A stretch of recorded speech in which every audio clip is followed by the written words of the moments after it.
అదే RTV app వార్తల్ని క్షణాల్లో చదివే అవకాశం ఉంటుంది. ఒక న్యూస్ పేపర్, ఒక టెలివిజన్ ఛానల్ మీ చేతుల్లో ఎప్పుడూ ఉంటాయి. నమస్తే, వెల్కమ్ టు ఆర్టీవీ.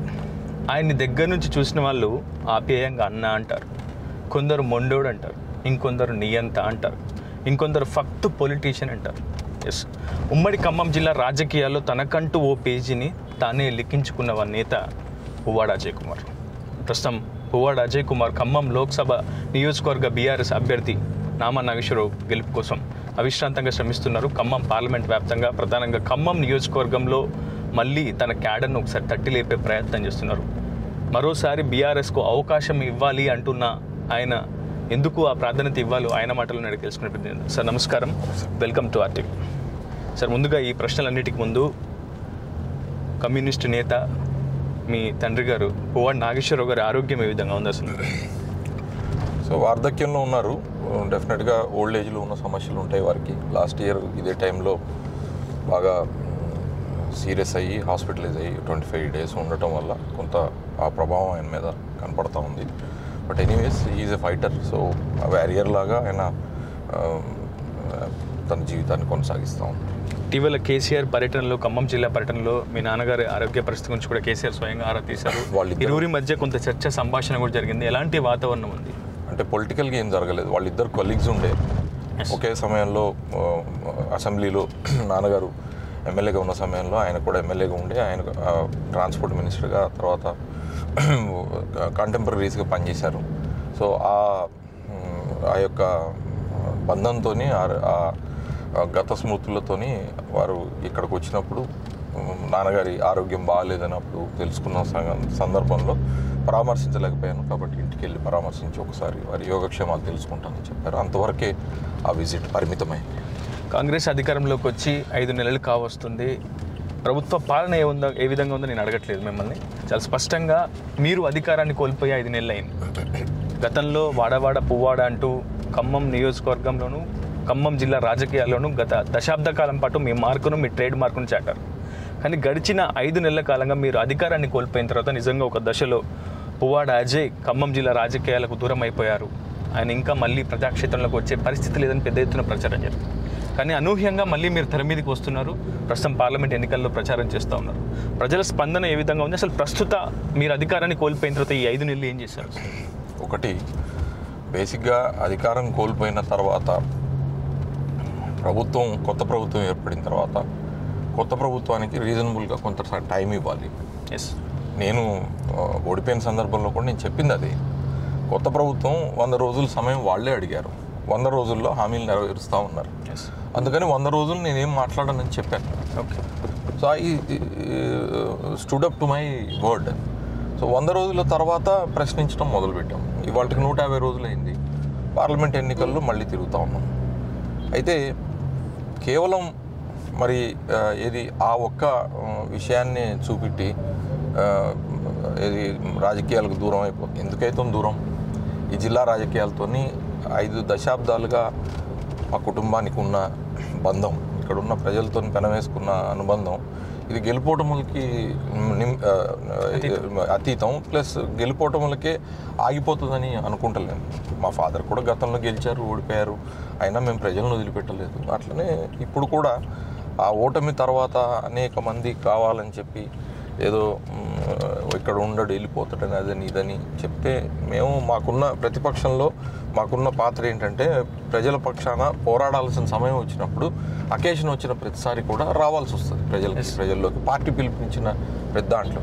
సో అందులో పాల్గొంటాం తప్పకుండా. కానీ ఒక రీజనబుల్ టైం గవర్నమెంట్కి ఇవ్వాలి అన్న ఉద్దేశంతోనే నేనేం మాట్లాడలేదు. ఒక 3-4 నెలలు. 5 దశాబ్దాలుగా మీరు నిర్మించినటువంటి మీ కోట, మీ రాజకీయ ఒక స్థావరం కావచ్చు, ఖమ్మం అనేది పూర్తిగా మీకు ఒక కంచుకోటలాగా మారిపోయింది. సో ఇలాంటి కంచుకోట ప్రస్తుతం బీటలు వారుతుంది. ఒక్కో కార్పొరేటర్ కూడా మీ పార్టీని వదిలి, ప్రధానంగా మీరు గెలిపించినటువంటి కార్పొరేటర్లు, మీరు దగ్గరుండి వెన్నంటుండి అటు అధిష్టానంతో కొట్లాడి కావచ్చు, టికెట్లు ఇప్పించి మరి నా వాళ్ళు అంటూ మీరు టికెట్లు ఇప్పించారు, గెలిపించారు. సో వాళ్ళంతా ఒక్కొక్కరిగా ప్రస్తుతం కాంగ్రెస్లో చేరిపోతున్నారు. నిజంగా ఏమనిపిస్తుంది? బాధ కలుగుతుంది? ప్రజాస్వామ్యంలో ఈ అధికార మార్పిడి జరిగినప్పుడు కొంత ఈ పార్టీలు మారటం అనేది సహజం.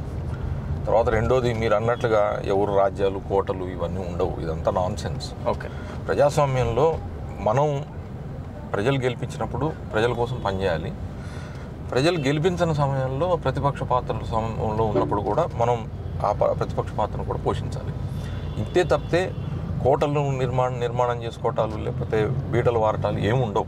ఓకే, ఎప్పుడు ఒక ఐదు సంవత్సరాలు ఒక ప్రభుత్వం ఉంటుంది, ఇంకొక 5 సంవత్సరాలు ఇంకో ప్రభుత్వం ఉంటుంది, మారుతూ ఉంటాయి. లేదా 10 సంవత్సరాల ప్రభుత్వాలు మారుతూ ఉంటాయి. అట్లని చెప్పి ఆ పార్టీల అస్తిత్వాలు ఏమీ మరుగున పడిపోలేదు, లేదా వ్యక్తులు కూడా రాజకీయాల నుంచి ఏం తప్పుకోలేదు.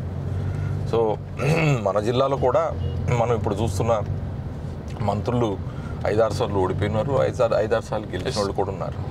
సో అట్లా విరామం ప్రజలు ఇచ్చినప్పుడు దాన్ని కొంత పర్సనల్ కూడా రీకూప్ చేసుకోవాల్సిన సమయం ఉంటుంది.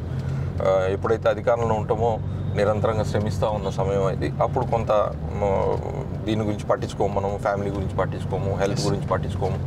అట్లాంటి ఇష్యూస్లో కొంత మనం ఇప్పుడు రీకూప్ అయ్యే ఒక సందర్భం కూడా ఉంటుంది. అధికారంలో ఉన్నప్పుడు ప్రతిపక్ష నేతలందరికీ పువ్వాడ అజయ్ టార్గెట్గా మారారు. ప్రతి ఒక్క అంటే లాస్ట్ టైం అసెంబ్లీ ఎలక్షన్స్ టైంలో ప్రతి ఒక్కరూ మిమ్మల్ని టార్గెట్ చేస్తూ విమర్శనాస్త్రాలు సంధించారు. చివరికి మీరు ప్రతిపక్షంలో నేతగా ఉన్నప్పుడు కూడా మళ్ళీ మిమ్మల్నే టార్గెట్ చేస్తున్నారు అన్న ఒక ప్రచారం చాలా పెద్ద ఎత్తున జరుగుతుంది, అది కనిపిస్తుంది. సో నిజంగా ఎందుకు మీరే టార్గెట్ అవుతారు? రీజన్ ఏంటంటే బేసిక్గా నేను అధికారంలో ఉన్నప్పుడు మంత్రిని కాబట్టి ఈ పార్టీకి ఈ జిల్లాకు సంబంధించి మంత్రిగా ఉన్న నేను ఒక పొటెన్షియల్ లీడర్ని కాబట్టి అప్పుడు టార్గెట్ అయ్యాను. ప్రతిపక్షంలో ఉన్నప్పుడు కూడా ఇప్పుడున్న మరి దాంట్లో కేసీఆర్ గారి పక్కన లేదా కేటీఆర్ గారికి అండదండగా ఈ జిల్లాలో మొదటి వరుసలో నిలబడేవాడిని నేనే అవుతాను కాబట్టి కూడా టార్గెట్ అవుతాం. ఓకే, అయితే ఈ టార్గెట్స్ అనేవి జనరల్గా పాలిటిక్స్లో ఉన్నప్పుడు ఎదురైతే వీటిని భరించాలి, వీటిని ఫేస్ చేయాలి, అప్పుడే మనం రాటు తేలుతాం. ఓకే, కాబట్టి అప్పుడైనా ఎప్పుడైనా నన్ను టార్గెట్ చేసే వాళ్ళందరికీ నేను చెప్పేది ఒకటే, మీరు నన్ను ఇంకా రాటు తేల్చడానికే మీ యొక్క శ్రమ ఉపయోగపడుతుంది తప్పితే నా యొక్క ధీరత్వాన్ని కానీ లేదా నా పట్టుదలని కానీ దీనివల్ల ఏం తగ్గించలేదని చెప్పి మాత్రం తెలియజేస్తాను. పువ్వాడ అజయ్ ఖమ్మం నియోజకవర్గాన్ని పూర్తి స్థాయిలో అభివృద్ధి చేశారు. వాడవాడ పువ్వాడ ప్రజాక్షేత్రంలో నిలిచారు. లాస్ట్ టైం అసెంబ్లీ ఎలక్షన్స్లో కూడా మీ క్యాంపెయిన్ కవర్ చేశాను. చాలా ఇన్ గ్రౌండ్ అంటే చాలా డెప్త్గా క్యాంపెయిన్ నిర్వహించారు. సో ఇన్ని పాజిటివ్ వైబ్రేషన్స్ మీ వైపు ఉన్నప్పటికీ ఎందుకు ఫలితం అనేది చేదుగా వచ్చింది? అది ఓవరాల్గా స్టేట్ వైడ్గా వచ్చిన మార్పు, ప్రజల్లో ఆలోచన, కాంగ్రెస్ తీసుకెళ్ళిన 6 గ్యారంటీలు ప్రజల్లోకి తీసుకెళ్ళటం వల్ల ప్రజలు ఒక తికమకబడ్డారు. అది ఏదైతే అన్ని జిల్లాల్లో రూరల్ డిస్ట్రిక్ట్స్లో ఎక్సెప్ట్ హైదరాబాద్ తప్పితే అన్ని రూరల్ డిస్ట్రిక్ట్స్లో కూడా ఆ ప్రభావం కల్పించింది. దాని నుంచి ఖమ్మం కూడా తప్పించుకోలేకపోయింది. సో మనం అభివృద్ధి చేసినా కూడా ఇచ్చిన వాగ్దానాలు, కాంగ్రెస్ పార్టీ ఇచ్చిన వాగ్దానాలని ప్రజలు నమ్మారు కాబట్టి మాకు ఓట్లు వేయలేదు, అందుకనే మేము ఓడిపోయాం. అర్బన్ ఏరియాలో మీరు చెప్తున్నట్టు మీకు చాలా పాజిటివ్ రిజల్ట్స్ వచ్చింది, కానీ గ్రామీణ ప్రాంతాల్లోనే కొంత చేదు ఫలితం మీకు ఎదురైంది. సో ఈసారి పార్లమెంట్ ఎలక్షన్స్ టైంలో మీ పార్టీ అధిపతి గులాబీ దళపతి కేసీఆర్ స్వయంగా బస్సు యాత్రలు చేపడుతున్నారు, రోడ్ షో, కార్నర్ మీటింగ్తో ముందుకు వెళ్తున్నారు. సో గ్రామీణ ప్రాంతాల్లో ఇప్పుడు ప్రజెంట్ సిచ్యువేషన్ ఏంటి, ఎలాంటి రెస్పాన్స్ వస్తుంది? యాక్చువల్గా గ్రామీణ ప్రాంతాల్లో ప్రజలైతే తీవ్ర అసంతృప్తితో ఉన్నారు ఇప్పుడు ఈ ప్రభుత్వం పట్ల. ఓకే, ఎందుకంటే ప్రధానంగా వాళ్ళు ఇచ్చిన హామీల్లో మొదటిది రైతు రుణమాఫీ, చాలా పెద్ద హామీ అది. మేము ₹1,00,000 వరకు రుణమాఫీ చేసినా కూడా రైతులు 2 లక్షలు రుణమాఫీ చేస్తారని కాంగ్రెస్ పార్టీని నమ్మారు. మేము 10,000 రైతు బంధు ఇస్తే 15,000 ఇస్తామని చెప్పారు. కౌలు రైతులు కూడా ఇస్తామన్నారు, రైతు కూలీలు 12,000 ఇస్తామన్నారు, అందుకని రైతులు నమ్మారు. మేము 2,000 పెన్షన్ ఇస్తూ ఉంటే 4,000 ఇస్తామని చెప్పడం వల్ల వృద్ధులు, వితంతులు, వికలాంగులు, ఒంటరి మహిళలు లేకపోతే ఇతరత్ర వాళ్ళు కూడా నమ్మటం జరిగింది. అట్లనే మహిళలకి మీరు మహాలక్ష్మి పథకం కింద ₹2,500 ఇస్తూ ఉంటాం, తర్వాత గ్యాస్ సిలిండర్లు ఇస్తూ ఉంటాం. ఇవన్నీ కూడా ప్రజల మీద, రూరల్ ప్రజానీకం మీద ఇప్పుడు ఆల్రెడీ కేసీఆర్ ఇస్తున్నది ఏదైతున్నదో అది ఉండంగా ఇంకా అదనంగా వస్తుంది కదా అని కూడా రూరల్ ప్రజానీకం, అర్బన్ ప్రజానీకం కూడా మన వాళ్ళ మాయమాటల్లో పడ్డారు. కళ్యాణ లక్ష్మి ₹1,116 ఇస్తుంటే తులం బంగారం కూడా అదనంగా ఇస్తామనేటప్పటికి జనరల్గా మరి ప్రజలు కూడా దానికి ఆశపడతారు. సో ఇవన్నీ కూడా ఈ 5 నెలల్లో ఏ ఒక్కటి కూడా చేయలే ఎక్సెప్ట్ ఫ్రీ బస్ తప్పితే. మిగతా ఏది కూడా ప్రాక్టికల్గా ప్రజల యొక్క అనుభవంలోకి రాలేదు. అజయ్ గారు, మిమ్మల్ని మాత్రమే అడగాల్సిన ప్రశ్న, కాంగ్రెస్ 6 గ్యారంటీల్లో ప్రధాన హామీ ఫ్రీ బస్. సో మీరు రవాణా శాఖ మంత్రిగా చేశారు, మీకు డిపార్ట్మెంట్పై పూర్తి స్థాయిలో ఒక అవగాహన పట్టుంది. అసలు ఈ ఫ్రీ బస్ అనే అంశానికి సంబంధించి అసలు ఏం జరుగుతుంది, అసలు నిజంగా ఈ ఫ్రీ బస్ అనేది సక్సెస్ అవుతుందా లేదా, అసలు మహిళల నుంచి ఎలాంటి స్పందన వస్తుంది, అసలు మీరు ప్రభుత్వంలో ఉన్నప్పుడే దీనికోసం ఏదైనా ఫండ్ ఏమైనా అలాట్ చేశారా? లేదండి, అంటే బేసిక్గా మా ప్రభుత్వంలో ఉన్నప్పుడు ఫ్రీ బస్ సిస్టమ్ అనేది లేకపోతే ఆ స్కీమ్ అనేది లేదు. యాక్చువల్గా ఆర్టీసీ అప్పుడే నష్టాల్లో ఉంది కాబట్టి ఇలాంటి పథకాలన్నీ కూడా ఆ సంస్థకి ఇంకా కుదేలైతే అని చెప్పే ఉద్దేశంతో ఆ సంస్థ మీద ఎప్పుడు భారం పెట్టదలుచుకోలేదు. ప్రతి సంవత్సరం బడ్జెట్ నుంచే 1500 కోట్ల రూపాయలు ఆర్టీసీకి ఇచ్చి ఆదుకున్నాము. అయితే సరే, వాళ్ళు విధానపరమైన పాలసీ నిర్ణయం మహిళలకి ఫ్రీ బస్సు సౌకర్యం కల్పించాలన్నా ఈ కొన్ని రాష్ట్రాల్లో ఎన్నికలప్పుడు వాగ్దానం చేయడం వల్ల ఢిల్లీ లేకపోతే కర్ణాటక లాంటి రాష్ట్రాల్లో ఆ వాగ్దానం పట్ల మహిళలు ఆకర్షితులే మొగ్గు చూపడం జరిగింది. అదే దాన్ని ఇక్కడ తీసుకున్నారు. అయితే ఒకటి ఏంటంటే దానికి సరిపడా మీకు వెహికల్స్ ఉండాలి. అంటే బస్సులు ఇప్పుడు ఒకసారి ఫ్రీ అన్న తర్వాత ఆ యొక్క డిమాండ్ పెరుగుతుంది, ఆక్యుపెన్సీ రేషియో ఆ రకంగా పెరుగుతుంది, ఆ రకంగా నెంబర్ ఆఫ్ బస్సెస్ పెరగాలి. నెంబర్ ఆఫ్ బస్సెస్ లేవు ఆర్టీసీ దగ్గర కొనడానికి.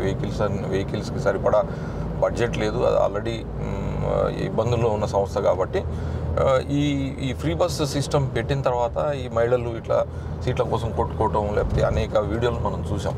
కాబట్టి సఫిషియెంట్ నెంబర్సు ఎక్స్క్లూజివ్గా లేడీస్కే వేస్తే బెటర్ ఉంటుంది ఆ పథకానికి. మరి అంత మేర అన్ని బస్సులు కొనాలి అని అంటే కూడా మరి ఆ సంస్థకి లాభదాయకం అని నేనైతే అనుకుంటలేను. దాంతో ఏమవుతుందంటే ఇప్పుడు ప్రజల్లో మాకు ఇది ఎందుకు, అసలు మేము అడిగినమా ఇది అనే ఒక ఆవేదన వ్యక్తమైంది.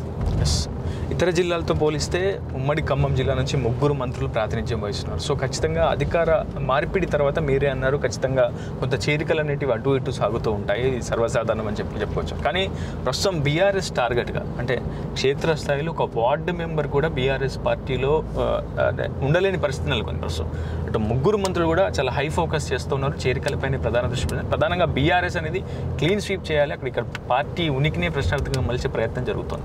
సో ఎలా కాపాడుకోబోతున్నారు క్యాడర్? ఉదయ్, ఇప్పుడు ప్రజాస్వామ్యంలో మనం ఒకసారి ఆలోచన చేయాలి. మేము కూడా అధికారంలో ఉన్నప్పుడు అందరూ మా వెంబటే ఉండే. కాంగ్రెస్ పార్టీలో పెద్దగా జెడ్పీటీసీలు లేరు, పెద్దగా సర్పంచులు లేరు, పెద్దగా ఎంపీటీసీలు లేరు, ప్రజాప్రతినిధులు లేదు, కార్పొరేటర్లు కూడా తక్కువ సంఖ్యలోనే ఉండే. కానీ దానివల్ల వాళ్ళు అధికారంలోకి రాకుండా ఆపగలిగామా? ఈ ఓవర్లోడ్ బర్డెన్ అనేది మాకుండింది, ఇప్పుడు ఆ ఓవర్లోడ్ బర్డెన్ వాళ్ళకైతా ఉన్నది. మేమేం చేస్తాం, ఎక్కడైతే వాళ్ళు పార్టీ మారుతారో మారిన దగ్గర కొత్త రక్తాన్ని తయారు చేస్తాం. సో కొత్త తరం వస్తుంది లేదా కొత్త నాయకత్వం వస్తుంది. ప్రజలు మార్పు కోరుకున్నప్పుడు ఇక్కడ ఎవరున్నారు ఎవరు లేరని చూడరు. కాబట్టి మేము ఎన్నికలకి మొన్న జనరల్ ఎలక్షన్కి వెళ్ళినప్పుడు మా దగ్గర 45 మంది కార్పొరేటర్లు ఉండే. సో ఏ ఒక్క డివిజన్లో 60 డివిజన్లో 50 డివిజన్లు ఖమ్మంలో అసెంబ్లీలో ఉండే. సో ఏ డివిజన్లో పెద్దగా చెప్పుకోదగ్గ మెజారిటీ రాలే. అంటే దాని అర్థం ఏంటంటే వ్యక్తులు ప్రభావితం చేయటం చాలా తక్కువ ఉంటుంది.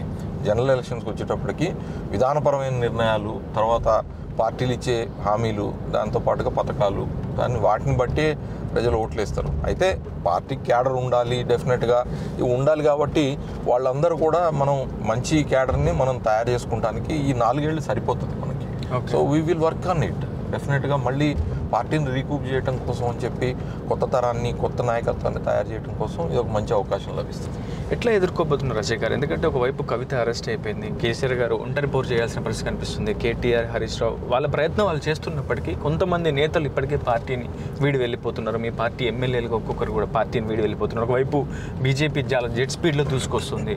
సో కేంద్రంలో మరోమారు కూడా బీజేపీ వస్తుందని ఒక ప్రచారం చాలా పెద్ద ఎత్తున జరుగుతున్న నేపథ్యంలో అసలు మీ పార్టీ ఐడెంటిటీని ఎలా కాపాడుకుంటారు? మీ సారథి మీరు ఏం చేయబోతున్నారు? కేసీఆర్ గారు ఒక టైం టెస్టెడ్ లీడర్. ఆయన ఉద్యమ సమయంలో 14 సంవత్సరాలు ఉద్యమంలో ఉన్నప్పుడు కూడా అనేక సార్లు ఇట్లనే పార్టీలను చీల్చి ఎమ్మెల్యేలని చెరబట్టి లేకపోతే ఎమ్మెల్యేలని ప్రలోభం చేసి చాలా కుట్రలు చేశారు. అయినా కూడా ఆయన మొక్కవోని దీక్షతోని ఉన్న కొద్ది మందితోనే తెలంగాణను సాధించిన వ్యక్తి.